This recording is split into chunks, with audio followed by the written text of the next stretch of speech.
Bom dia, pessoal. Me chamo Pedro. Eu sou estudante do curso de jornalismo aqui da UFG. E a minha apresentação ela se refere a um produto de um projeto de extensão do nosso curso, que é o Observatório Jornalístico Universitário, em que a gente produziu uma reportagem que investiga o impacto das políticas de inclusão racial na UFG no corpo discente da própria UFG. E a gente levou em consideração a lei de cotas e o programa UFG Inclui, que é anterior à lei de cotas e que já é um programa da própria UFG. A gente levou em consideração apenas os estudantes matriculados nos cursos de graduação, que são os estudantes negros. Nós levamos também em consideração a diretriz do IBGE, que considera a pessoa negra tanto a pessoa parda quanto a pessoa preta. Então a gente fez essa distinção aí e a gente considerou como estudante negro.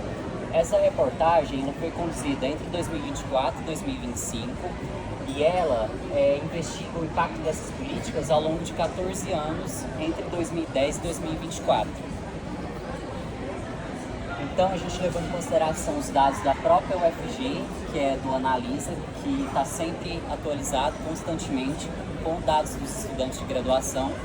E a gente levou em consideração também o censo da UFG de 2022 e o censo brasileiro, porque a gente tinha como premissa que no censo brasileiro de 2022 a população parda, ela pela primeira vez ela superou a população branca no país. Então será que o mesmo aconteceu com os estudantes da UFG? E a gente percebeu que sim, houve um aumento. E nessa reportagem que foi publicada no jornal UFG, o principal veículo de divulgação científica da universidade, a gente coloca gráficos interativos e também texto jornalístico. E a gente, para chegar aos números, a gente fez o cálculo da média do ano de 2010 e de 2024. E a gente contou também com entrevistas com a secretária da UFG, secretária de inclusão da UFG, e com uma egressa do curso, que também é negra. Então foi uma pesquisa de caráter quantitativo e qualitativo interpretativo. Esse gráfico aqui, na reportagem, ele é animado e interativo. Então, conforme os anos vão passando, as barras elas vão aumentando e ao final, em 2024, a gente percebe que os estudantes pardos eles superaram os estudantes brancos. Então, como resultado, a gente tem que, em 2010, os estudantes negros eles eram 10% dos estudantes matriculados na UFG e em 2024 eles superam o percentual, totalizando 53%. Supera em 1% os estudantes brancos, que são 52%. Além disso, a gente constatou também que houve decrescimento dos estudantes não declarados e não informados. Isso porque, a partir de certo tempo, para você acessar as cotas, você teve que se autodeclarar e também a gente inferiu que os estudantes eles tiveram uma maior consciência étnica de si mesmos. Então, a curva dos estudantes pardos, que é essa verde, vocês podem ver que ela cresce bastante, enquanto que a curva dos estudantes pretos, ela cresce, mas ela se mantém em um número significativamente menor que os estudantes pardos. E os estudantes brancos, representados por essa linha azul, eles também crescem ali em paralelo com os estudantes pardos.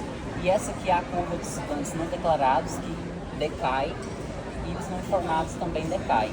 Outra constatação que a gente levou em conta foi que os estudantes amarelos e os estudantes indígenas não cresceram significativamente. Isso porque, segundo a secretária de inclusão da UFG, os estudantes amarelos não veem a UFG como uma forma de ingresso, enquanto que o acesso à população indígena, apesar de existir esses programas, a população é significativamente menor, então por isso que não apresentou crescimento. Então a gente conclui que a reportagem ela constata a eficiência dessas políticas públicas ao longo dos 14 anos. Então a gente vê que é necessário algum tempo para que essas políticas elas realmente sejam efetivas e que as hierarquias raciais e o colorismo eles se manifestam mesmo nessas políticas. Então os estudantes pardos eles apresentaram um crescimento muito maior que os estudantes pretos. E a pesquisa, como terceira conclusão, a gente coloca que são necessárias pesquisas futuras, que a gente analisou o ingresso na universidade, mas é necessário analisar também a distribuição dos discentes negros por curso, a permanência desses estudantes na universidade, o acesso à pós-graduação e a relação desses estudantes com o ambiente da universidade. É isso, obrigado.